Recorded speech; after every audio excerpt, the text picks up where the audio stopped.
नमस्कार, मैं हूं अंजलि और आप देख रहे हैं लोकल टीवी न्यूज 24x7। तो आइए शुरुआत करते हैं आज की प्रमुख खबर से। भाजपा कार्यकर्ताओं के द्वारा विभिन्न झांकियों के साथ निकाली 75 मीटर लंबी विशाल तिरंगा यात्रा। पुलिस पब्लिक समन्वय समिति के द्वारा निकला गया शांति एवं सद्भावना रैली। प्रसिद्ध शिशु रोग विशेषज्ञ अजय कुमार सिंह ने बच्चों और अभिभावकों के बीच किया तिरंगे का वितरण। कोसी नदी बरपा रही है कहर, मदरौनी के कई घरों में घुसा पानी। विक्रमशिला विश्वविद्यालय का नालंदा विश्वविद्यालय की तर्ज पर होगा कायाकल्प, विजय कुमार सिंह। और अब खबरें विस्तार से। भाजपा कार्यकर्ता के द्वारा विभिन्न झांकियों के साथ निकाली 75 मीटर लंबी विशाल तिरंगा यात्रा। भागलपुर भाजपा कार्यकर्ताओं के द्वारा जिला स्कूल से 75 मीटर लंबा तिरंगा यात्रा निकाली गई। आजादी के अमृत महोत्सव के उपलक्ष्य पर ये तिरंगा यात्रा पिछले कई वर्षों से निकल रहे हैं। तिरंगा यात्रा के दरमियान विभिन्न प्रकोष्ठ के द्वारा झांकियां बनाई गई थी। सभी महापुरुषों के जीवन पर आधारित ये झांकियां बनाई गई थी। तिरंगा यात्रा के दरमियान जमकर भारत माता की जय घोष से गूंज रहा था। तिरंगा यात्रा के दरमियान युवाओं और कार्यकर्ताओं में काफी जोश देखने को मिल रहा था। भाजपा के जिला अध्यक्ष ने बताया कि ऐसी यात्राओं से हर भारतीयों के अंदर राष्ट्रवाद का भाव जागृत हो और प्रधानमंत्री के आह्वान पर विगत कई वर्षों से हम लोग ये यात्रा निकाल रहे हैं और हर घर तिरंगा हो उसका भी हम लोग संदेश अपील कर रहे हैं। भागलपुर से संवाददाता श्यामानंद सिंह की रिपोर्ट। उद्देश्य क्या है खासकर इस तरह की यात्रा के? इसका उद्देश्य हर भारतीयों के अंदर राष्ट्रता का भाव जागृत हो और भारतीय जनता पार्टी की ओर से माननीय प्रधानमंत्री जी के आह्वान पर अमृत महोत्सव तिरंगा यात्रा और 75 वर्ष पूरे होने पर लगातार प्रत्येक वर्ष निकल रहा है और हर घर तिरंगा और घर घर तिरंगा लगाने का जो अभियान है वह चल रहा है। साथ ही 9 अगस्त से जो अगस्त क्रांति का सूत्रपात हुआ था और 15 अगस्त तक भारतीय जनता पार्टी लगातार कार्यक्रम कर रही है।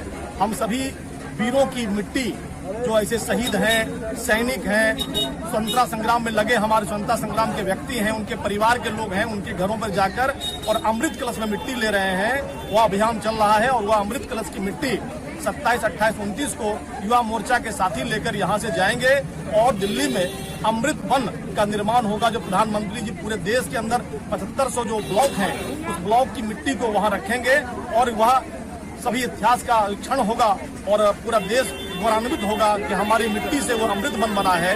और यह अमृत महोत्सव तिरंगा यात्रा अब जिला स्कूल से निकलकर और विभिन्न जो हमारे मंच मोर्चा प्रकोष्ठ हैं वह उनकी बड़ी सहभागिता है। और पहले आप देखेंगे पहली झांकी जो है वह रथ पर आरूढ़ होंगी महिला मोर्चा के भारत माता का। पुलिस पब्लिक समन्वय समिति के द्वारा निकाला गया शांति एवं सद्भावना रैली। गंगा जमुना तहजीब की मिसाल पेश करते हुए निकाला गया सद्भावना रैली। पिछले कुछ सालों से शहर में छिटपुट घटनाएं हो रही हैं, वहीं असामाजिक तत्वों द्वारा पर्व त्योहारों में माहौल बिगाड़ने का प्रयास किया जाता है। इसी कड़ी में एकता का परिचय देते हुए आज पुलिस पब्लिक समन्वय समिति की ओर से शांति एवं सद्भावना रैली निकाला गया। ये रैली नाथ नगर के थाना चौक बाबा मनसा कामना नाथ चौक होते हुए सुभाष चंद्र बोस चौक तक पहुंची, जिसमें सभी धर्मों के लोग मौजूद थे। शांति और अमन का वातावरण बनाए रखने के लिए लोग हाथ में तख्ती लेकर अनेकता में एकता का परिचय दे रहे थे। पुलिस पब्लिक समन्वय समिति के अध्यक्ष मोहम्मद इब्रार अंसारी ने कहा कि जो भी ऐसे असामाजिक तत्वों के लोग किसी न किसी बात को लेकर दंगे का रूप देकर माहौल बिगाड़ने का काम करते हैं, उसके लिए समाज के लोगों को आगे आना होगा और एकजुट होकर उसे अपनी मंशा में कामयाब बिल्कुल नहीं होने दिया जाएगा। इस सद्भावना रैली में बिहार राज्य बाल श्रमिक आयोग के उपाध्यक्ष राजीव कांत मिश्रा, लोजपा जिला अध्यक्ष राजेश वर्मा व पुलिस पब्लिक समन्वय समिति के अध्यक्ष इब्रार अंसारी, नाथनगर थाना अध्यक्ष मोहम्मद मेहताब खान, ललमटिया ओपी प्रभारी हरेंद्र कुमार, तातारपुर थाना अध्यक्ष श्रीकांत चौहान के साथ साथ कई अन्य पुलिस पदाधिकारी मौजूद रहे। देखिए, ये पुलिस पब्लिक समन्वय समिति नाथनगर की तरफ से बहुत ही सुंदर और सकारात्मक पहल किया गया है। नरगा चौक से हम सभी समुदाय के लोग एक साथ निकल के पूरे नाथनगर और चंपानगर से होते हुए यहाँ तक आए हैं। इसका उद्देश्य सिर्फ इतना ही है कि हम लोग भागलपुर की जनता, नाथनगर की जनता के अंदर में यह विश्वास पैदा कर सकें कि हम लोगों के बीच अगर कोई भी ऐसा व्यक्ति अगर असंतोष फैलाने की बात करेगा, हम लोगों के बीच आपस में लड़ाई लगवाने की कोशिश करेगा, तो हम लोग उसका मुंह तोड़ जवाब देने के लिए तैयार हैं। भागलपुर की जनता हमेशा इस बात के लिए जानी गई है कि भागलपुर में कभी भी अगर ऐसा कोई भी वातावरण पैदा होता है तो उसमें हम सभी समुदाय के लोग एक साथ खड़े होकर के इसे दूर करते हैं। आज फिर से वक्त आ गया है कि हम ऐसे चीज़ों से अपने आप को दूर रखें। यहाँ के लोग अपने आप को सुरक्षित महसूस करें। यहाँ के लोग हमेशा से शांति प्रिय रहे हैं और शांति प्रिय रहें और उन्नति को आगे बढ़ाएं। रहे हैं कि पूरे रास्ते जा रहे हैं। सब लोगों को ये संदेश जा रहा है कि आप ऐसा मत समझिए कि कोई भी अगर आपको गलत इन्फॉर्मेशन देने की कोशिश करता है तो पुलिस भी और प्रशासन भी, साथ में सामाजिक कार्यकर्ता, समाज के लोग आपके साथ खड़े हैं। आप आगे आइए, चुप मत रहिए। ये भी उनसे कहा गया है कि चौक चौराहे पर, अपने घर में, अपने दरबार, हम सभी बाहर बैठे और गलत करने वालों को हम लोग टोका टोकी करें। प्रसिद्ध शिशु रोग विशेषज्ञ अजय कुमार सिंह ने बच्चों और अभिभावकों के बीच किया तिरंगे का वितरण।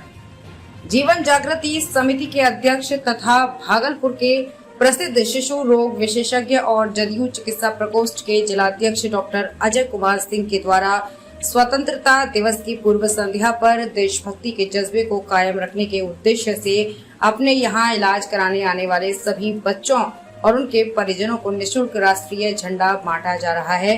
इस दौरान डॉक्टर अजय कुमार सिंह ने बताया कि भारत का सबसे बड़ा पर्व यानी राष्ट्रीय पर्व 15 अगस्त 26 जनवरी है और इन दोनों दिन सबसे ज्यादा बच्चों में उमंग देखा जाता है। उनका ये प्रयास है कि बच्चों के साथ साथ आम लोग भी अपने राष्ट्रीय पर्व के महत्व को समझें और उमंग के साथ संविधान की रक्षा के लिए तत्पर रहे। वहीं बच्चे और अभिभावक भी तिरंगा झंडा मिलने से काफी उत्साहित दिखे।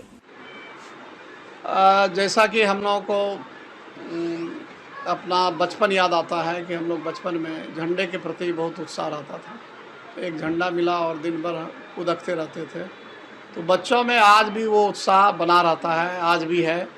थोड़ा सा चेंज हो गया है कि कई तरह के लोग के हाथ में मोबाइल और ये वो आ गया है, लेकिन देशभक्ति का जज्बा को जगाए रखना है तो हम लोगों को भी इसमें शामिल होना पड़ेगा और सभी को शामिल होना पड़ेगा। और इसी के तहत हम लोगों ने शुरू किया है कि जो भी बच्चे आ रहे हैं उनको हाथ में झंडा देते हैं और बच्चे पता नहीं ये कहाँ से उनमें नैसर्गिक गुण आता है कि उसके प्रति वो बहुत ही जागरूक हैं और बहुत ही उत्साहित होते हैं।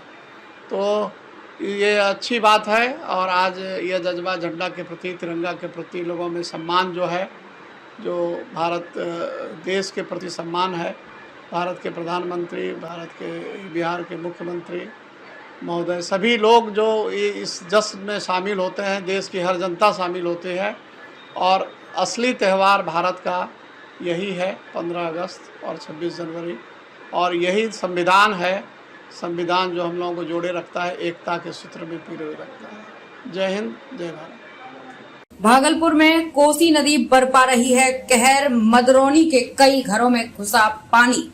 भागलपुर में कोसी नदी ने भी अब कहर बरपाना शुरू कर दिया है। जिले के नवगछिया अनुमंडल के रंगरा प्रखंड अंतर्गत मदरौनी गांव कोसी नदी से घिर चुका है। दर्जनों घरों में पानी प्रवेश कर गया है। हर वर्ष मदरौनी गांव के लोग बाढ़ का दंश झेलते हैं।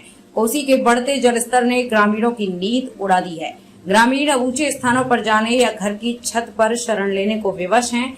घरों में पानी प्रवेश करने के बाद पीने को पानी और शौचालय में भी परेशानी हो रही है। ग्रामीणों ने बताया कि बांध नहीं रहने के कारण हर वर्ष मदरौनी के लोग कोसी की त्रासदी झेलते हैं। साधोपुर से सहोरा तक बांध निर्माण की मांग लगातार की जा रही है। फिलहाल जलस्तर बढ़ने से लोगों को परेशानी हो रही है। देखिए, ये पानी जो है कल से आना गांव में प्रवेश करना स्टार्ट हुआ है। 71 में सबसे पहले हमारे यहाँ बाढ़ त्रासदी हुई थी, जिसमें कि बांध टूट करके ध्वस्त हो चुका था। उसके बाद से तो हम लोग ये लीला आज से 40 वर्ष से लगभग इस तरह की स्थिति हम लोगों के साथ में सब दिन से बनी रहती है। और इसके लिए हमने कई बार उप मुख्यमंत्री जी को भी बोला था, जिस समय की हमारे बीजेपी की सरकार थी तो उस समय में भी हमने बोला था। लेकिन आज तक सरकार के कान नहीं जागरूक नहीं हो पाई है सरकार। यदि सरकार यहाँ एक सिर्फ रिंग बांध का निर्माण करवा दिया जाए तो 5 पंचायत जो हाईली अफेक्टेड होते हैं उन सब में 20 करोड़ की सरकार की राजस्व हर वर्ष बर्बाद होती है। तो हमें लगता है कि यदि 100-150 करोड़ की लागत से यदि रिंग बांध का निर्माण करवा दिया जाए तो उसके बाद इस सरकार के जो राजस्व है इसकी क्षति हर वर्ष होने से सरकार को बचाव हो सकता है। ये रिंग बांध जो है सो आपको ये साधोपुर से लेकर के सहोड़ा तक बनना है, जिसके लिए कि प्रस्ताव भी आया था। बोला गया था कि जमीन अधिग्रहण होगा, लेकिन आज तक तो कुछ समझ में नहीं आता है कि जमीन अधिग्रहण हो रहा है या नहीं हो रहा है। कोई भी सरकार देखिए किलोमीटर तो कहा जाए तो 2 से 3 किलोमीटर का लगभग का बांध होगा। जी अभी बाढ़ का आ चुका है गांव में, क्या आप लोग की मांग है? देखिए बाढ़ आ चुकी है, बाढ़ में तो सारे लोग हम लोग तबाह हो जाते हैं।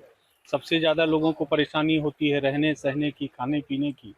तो हमारे कहने का मतलब है कि सरकार से हमारी पहली मांग ये है कि सभी लोगों को अविलंब रूप से पॉलीथीन मुहैया कराया जाए और बाढ़ रिलीफ के तौर पे तत्काल तौर पे जो तत्काल राहत होता है, जो चूड़ा गुड़ शक्कर, ये सब की मांग हमारे द्वारा की जाती है।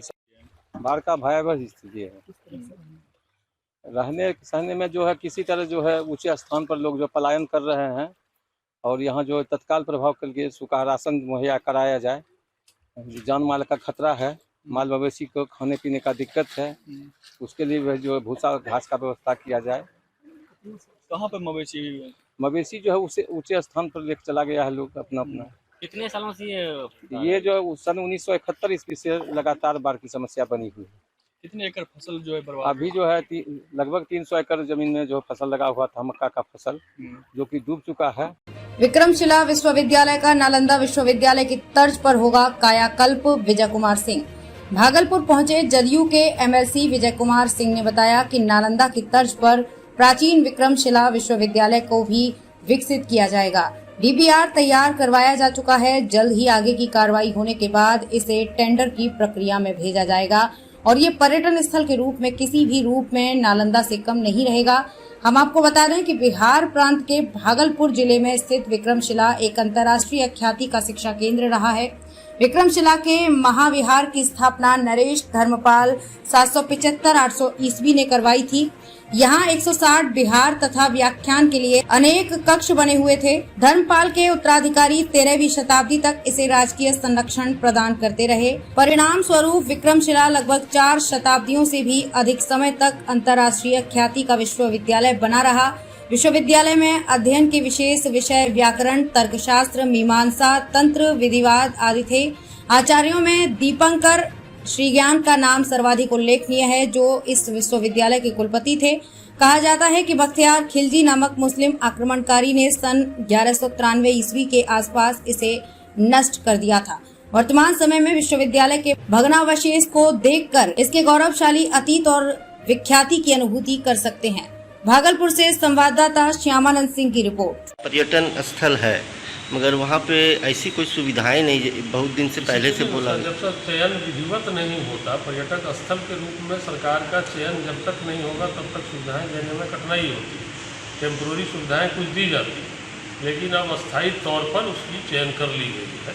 उसके लिए डीपीआर बनेगा। डीएम साहब को भी सूचना आ गई है, यहाँ से डीपीआर तैयार करके भेजा जाएगा राज्य सरकार के द्वारा। जिस प्रकार नालंदा के तर्ज पर माननीय मुख्यमंत्री जी से हम लोगों ने अनुरोध किया था, यहाँ क्षेत्रीय लोगों के द्वारा, जितने भी प्रतिनिधि हैं उनके द्वारा हुआ था कि ये विकसित करा दिया जाएगा। विक्रमशिला को भी जो ऐतिहासिक धरोहर हमारी है उसे काफ़ी विकसित करने का उन्होंने आश्वासन दिया और उस पर ही कार्रवाई प्रारंभ हुई। अब तक के लिए बस इतना ही। मिलते हैं फिर ऐसे ही बड़ी खबर के साथ। तब तक के लिए नमस्कार और देखते रहिए लोकल टीवी न्यूज 24/7।